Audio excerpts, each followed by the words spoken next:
नमस्कार दोस्तों, आपका स्वागत है हमारे चैनल लाइफ इंस्पिरेशन में।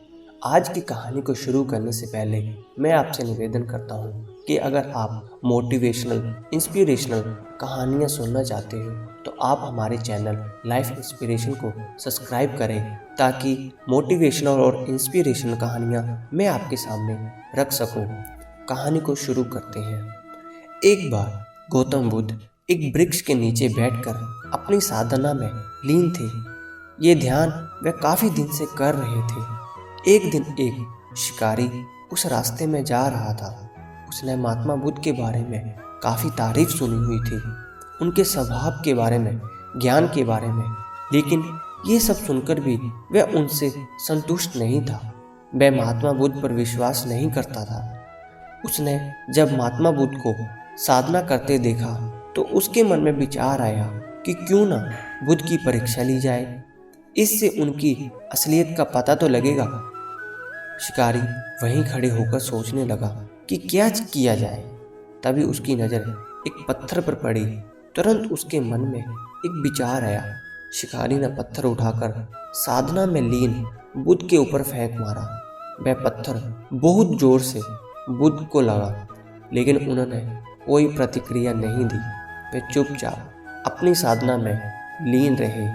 बुद्ध का मानना था कि शरीर को तकलीफ होती है, आत्मा को नहीं। उसी तरह शिकारी द्वारा फेंके गए पत्थर से उनके शरीर को तकलीफ हुई, ना कि आत्मा को, और वे बिना किसी प्रतिक्रिया के साधना में लगे रहे। शिकारी कुछ समय तक बुद्ध की तरफ देखता रहा और सोचता रहा कि अब महात्मा बुद्ध कुछ प्रतिक्रिया करेंगे, किंतु महात्मा बुद्ध अपनी साधना में लीन थे। उन्होंने कोई प्रतिक्रिया नहीं की। कुछ देर बाद पुनः शिकारी ने पत्थर फेंका। वह पत्थर अब की बार महात्मा बुद्ध के आंखों के ऊपर लगा और उस जगह से खून बहने लगा। महात्मा बुद्ध को महसूस हो गया कि उनके शरीर से रक्त बह रहा है, लेकिन तब भी वह अपने ध्यान से नहीं उठे, ध्यान करते रहे। ये देख वह शिकारी और क्रोधित हो गया। उसे समझ नहीं आ रहा था कि इतनी चोट लगने के बाद भी वह कोई प्रतिक्रिया क्यों नहीं दे रहे हैं। तब उसने और क्रोध में पुनः एक और पत्थर उनकी ओर फेंक मार दिया। अब की बुद्ध के शरीर से बहुत ज़्यादा रक्त बहने लगा। उन्हें पीड़ा इतनी हो रही थी कि उनकी आंखों से आंसू भी बह गए, लेकिन तब भी उन्होंने अपनी साधना नहीं छोड़ी। ये देख शिकारी से अब रहा नहीं गया और वह उनके पास गया और बोला, हे महात्मा, मुझे आपसे कुछ पूछना है। बुद्ध ने अब की आंखें खोली। बुद्ध की आंखों की चमक से वह व्यक्ति हैरान था। बुद्ध ने कहा, पूछो, क्या पूछना है।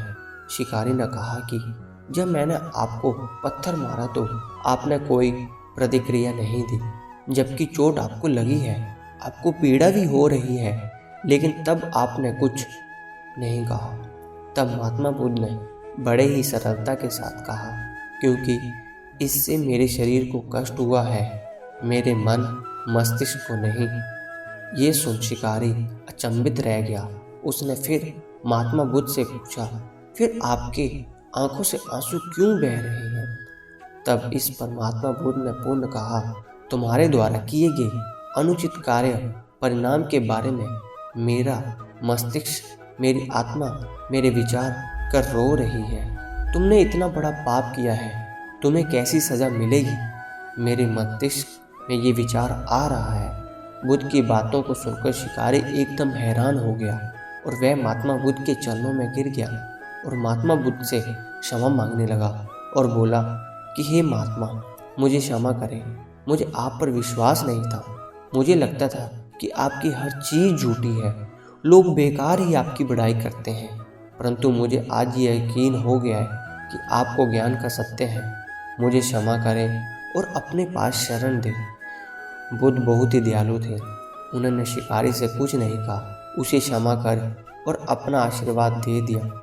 वे शिकारी महात्मा बुद्ध का आशीर्वाद पाकर एक महान व्यक्ति और साधक के रूप में जीवन व्यतीत करने लगा।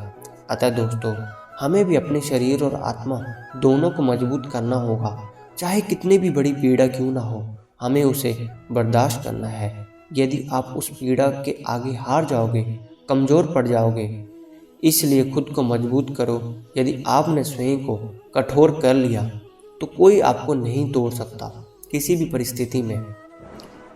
दूसरी कहानी। एक बार की बात है, गौतम बुद्ध अपने शिष्यों के साथ भ्रमण कर रहे थे। दिन ढलता जा रहा था। बुद्ध के शिष्य इतना चलने के कारण बहुत थक गए थे। वे जानते थे कि शिष्यों को विश्राम की आवश्यकता है।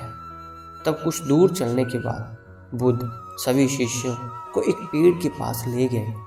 वे पेड़ की छांव में ठंडी हवा चल रही थी। बुद्ध ने सभी शिष्यों को वहां कुछ देर विश्राम करने को कहा। सभी शिष्य वहां बुद्ध के पास बैठ गए। तभी उनमें से एक शिष्य ने बुद्ध से पूछा कि हे भ्राते, मेरे मन में एक सवाल है, आप मुझे उसका उत्तर दें। बुद्ध ने कहा, पूछो। तब शिष्य ने कहा कि क्या विद्या को किसी बल के द्वारा भी सीखा या छीना जा सकता है? तब बुद्ध ने कहा कि नहीं, विद्या को केवल सेवा भाव से ही सीखा जा सकता है। शिष्य ने पूछा, कैसे? तब बुद्ध ने कहा कि मैं तुम्हें इसे एक कहानी के द्वारा समझाता हूँ। शिष्य ने कहा, कैसे? तब बुद्ध ने कहा कि मैं तुम्हें एक कहानी समझाता हूँ। बहुत समय पहले एक फकीर एक जंगल में घास फूस की झोपड़ी बनाकर रहता था। उसे एक विद्या आती थी कि वह पीतल के सोने को अपनी विद्या द्वारा बदल सकता था, और वह फकीर इस विद्या का प्रयोग तभी करता था जब उसे बहुत आवश्यकता होती थी या फिर जब उसे किसी गरीब की मदद करनी होती थी। वह तभी इसका ज़्यादातर उपयोग करता था। एक दिन एक बहुत ही गरीब ब्राह्मण उसके पास आया। उस ब्राह्मण को अपनी बेटी का विवाह करना था, लेकिन उसके पास पैसे नहीं थे। उसने दुखी मन से ये सारी बात फकीर को बताई। फकीर समझ गया कि वह ब्राह्मण सच में बहुत ही परेशान है, उसे मदद की ज़रूरत है। तब उस फकीर ने एक पीतल के बर्तन को सोने का बनाकर ब्राह्मण को दे दिया और कहा, इस बर्तन को बेचकर अपनी बेटी का अच्छे से विवाह कर देना। उस ब्राह्मण ने फकीर से वह सोने का बर्तन लिया और सोनार के पास चला गया। सोनार ने उस बर्तन को देखकर सोचा कि इस गरीब फटीचर ब्राह्मण के पास ये सोने का बर्तन कहाँ से आया? हो ना हो राजा का ही होगा। वह राजा सोनार ब्राह्मण को लेकर राजा के पास चला गया। राजा ने उन्हें देखकर वहां आने का कारण पूछा। तब उस ब्राह्मण ने राजा को सब सच बता दिया। ब्राह्मण ने तो उसे उस विद्या की फकीर सीखी जाए। उसने सैनिक को भेजकर फकीर को बुलाने को कहा। सैनिक फकीर को ले आया। राजा ने फकीर से पूछा, तुम पीतल का सोना बनाना जानते हो? फकीर ने कहा, जी महाराज। तब राजा ने कहा कि ये विद्या मुझे भी सिखा दो। तब फकीर ने कहा कि नहीं, मैं आपको ये नहीं सिखा सकता। तब राजा ने कहा कि तुम जानते हो मैं कौन हूँ? फकीर ने कहा, बहुत अच्छे से जानता हूँ। तब राजा ने फकीर से कहता है, मैं तुम्हें 15 दिन का समय देता हूँ। यदि तुमने मुझे ये विद्या नहीं सिखाई तो तुम्हें फांसी पर चढ़ा दिया जाएगा। तब राजा रोज प्रत्येक दिन फकीर के पास अपना एक सिपाही को भेजता था। वह उससे विद्या सिखाएगा या नहीं, लेकिन फकीर रोज मना कर देता था। तब राजा समझ गया कि धमकी देकर ये जोर जबरदस्ती कर फकीर को नहीं मनाया जा सकता। तब उसने कोई दूसरा उपाय सोचा। जब 15 दिन पूरे होने में 7 दिन बाकी थे, तब राजा रोज फकीर के पास वेश बदल कर जाता और फकीर को मनाता। फकीर की दिन रात सेवा करता। दिन रात सेवा करने के बाद फकीर उस लड़के से काफ़ी खुश हुआ। आखिरी दिन उसने पूछा कि तुम्हें क्या चाहिए? उस लड़के ने कहा कि मुझे आपकी विद्या चाहिए। कैसे आप एक पीतल के बर्तन को सोने में बदल देते हो? मुझे ये विद्या सीखनी है। फकीर मान गया और उसे विद्या दे दी और कहा कि याद रखना कि तुम्हें केवल दिन दुखराए की मदद करने के लिए इस्तेमाल करना होगा। इसके बाद राजा अपने महल में वापस आ गया और जब 15 दिन पूरे हो गए तब उसने फकीर को महल में बुलाया और कहा कि तू बता, मुझे विद्या सिखाने को तैयार है या नहीं। तब फकीर ने कहा कि नहीं राजा, मुझे तुम फांसी की सज़ा दे दो, लेकिन मैं तब भी अपनी विद्या तुम्हें नहीं सिखाऊंगा। तब राजा हंसने लगा और कहा कि जिस विद्या पर तुम्हें इतना नाज है वह विद्या अब मैं भी जानता हूँ। और उसने फकीर को एक पीतल का बर्तन सोने का करके दिखा दिया। तब फकीर ने कहा, राजन, तुमने ये विद्या किसी की सेवा करके सीखी है, किसी को डरा धमकाकर ये नहीं सीखी जा सकती। बुद्ध ने कहानी समाप्त की और अपने शिष्य से कहा कि अब तुम्हें इस कहानी से तुम्हारे प्रश्न का जवाब मिल गया है। शिष्य ने कहा, जी भ्राते। बुद्ध ने कहा कि कभी ज्ञान जबरदस्ती नहीं सीखा जा सकता। ज्ञान ऐसी चीज़ है जिसे व्यक्ति जितना बांटता है वह उतना ज्ञान बढ़ता है।